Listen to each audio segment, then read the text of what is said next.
itu terbagi 5 bagian. Pertama, pro justisia, itu ditulis di sebelah kanan atas. Artinya bahwa visum yang dibuat oleh dokter itu sah demi hukum. Pro justisia. Kedua, pendahuluan.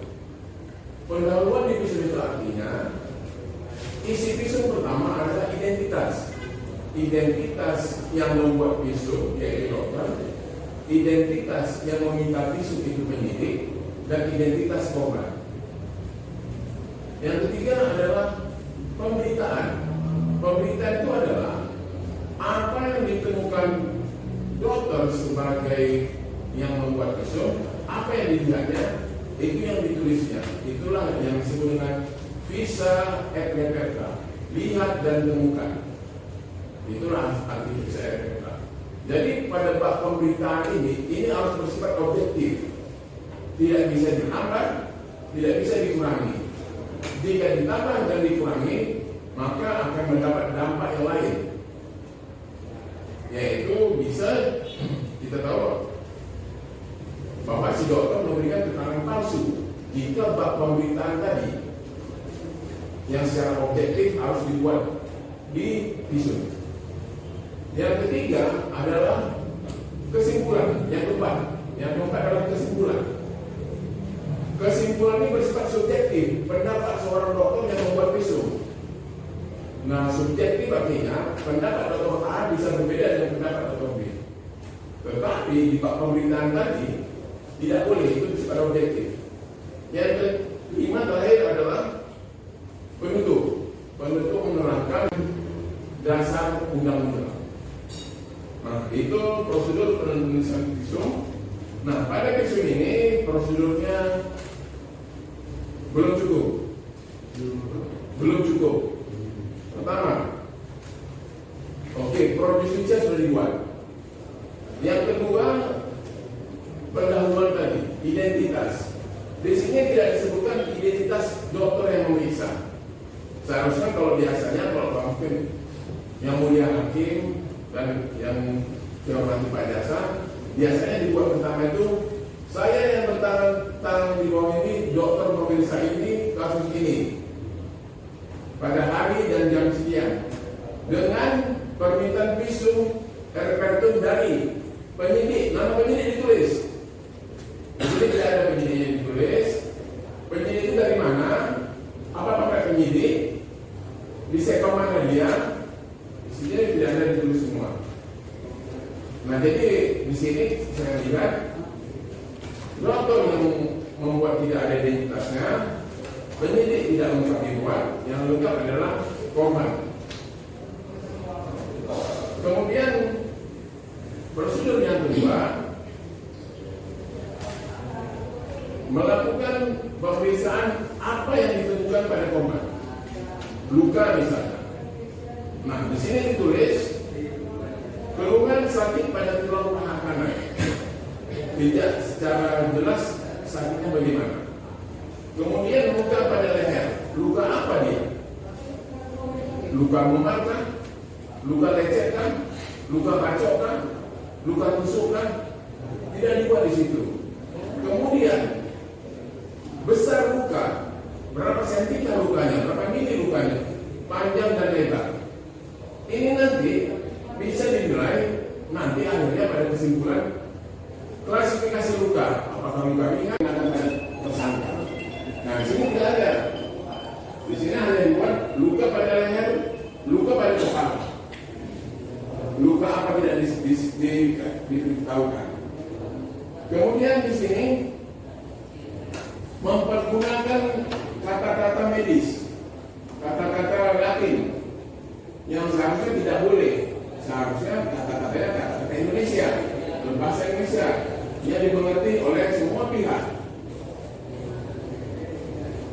Nah, pada visum ini tidak dimintai kesimpulan,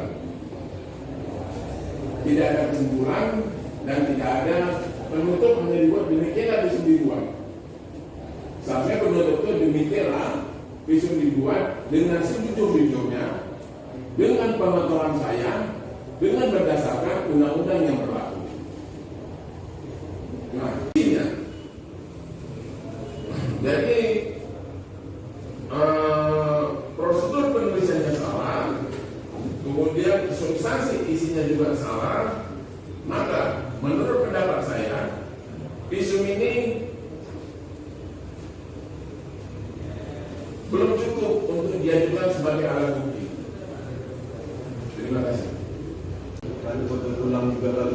kandidat. Itu dalam pledoi Ya, baik yang mulia. yang jelas pendapatnya itulah. Ya, saya menekankan menurut ahli bisa tidak hasil visum ini dijadikan bukti? Sudah disampaikan aja. Belum cukup. Substansi dari undang-undang sebagai dosen dan dokter ya. Benar. Dari kalau kita pada isinya tulisan itu membuka tanda-tanda ada kekurangannya hal kesimpulan kita seperti ini ya. Dari materi Pak. Kalau kita katakan pada tulang makanan itu penyebabnya bisa hilang. Itu dari Indonesia patah tulang di sini kan ada tulang makanan. Terus Pendapat saya bagaimana tentang pendapatnya ini, Pak? pendapat tentang pendapat. Ini Baik. Patah tulang itu terjadi jika jejas yang kuat, yang sangat kuat, bisa mengancam tubuh kita, bisa menyebabkan patah tulang. Patah tulang terbagi dua. Ada open fracture, artinya akibat patah itu luka, bisa tulangnya keluar. Ada close fracture. Close fracture di sini patah di dalam aja, tapi dagingnya bagus, tidak ada sama sekali luka. Itu. Kemudian, seperti saya bilang tadi, kecuali korban penyakitan, osteoporosis, itu kadang-kadang jantungnya orang bisa patah. Tapi kalau korban yang masih muda, tidak ada penyakit seperti itu bisa patah jika terjadi suatu, saya rasa harus Michael Jackson, petinju dunia yang bisa mematahkannya. Kalau orang-orang yang sebaya-baya kita, kadang-kadang kita tidak akan bisa patah. itu pendapatnya. Tapi kan nanti sebelum dilakukan orang semua Benar. yang dilakukan operasi Benar. kan begitu ya dari yang pernah juga kan Benar.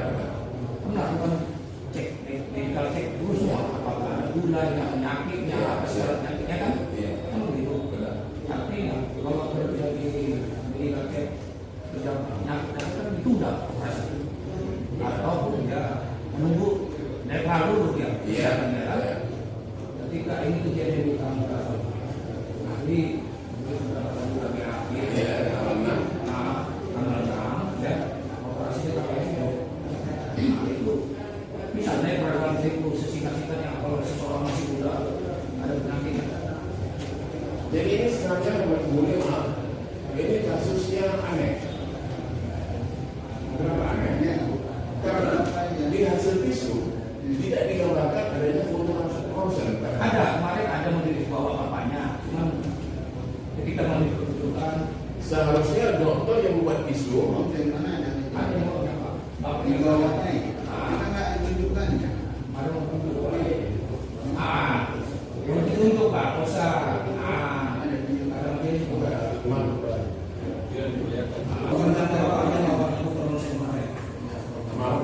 maaf saya itu seharusnya kalau di foto ronsen di sini tulisnya pada pemeriksaan tambahan foto ronsen dengan kesan fraktur, seharusnya begitu pada visum.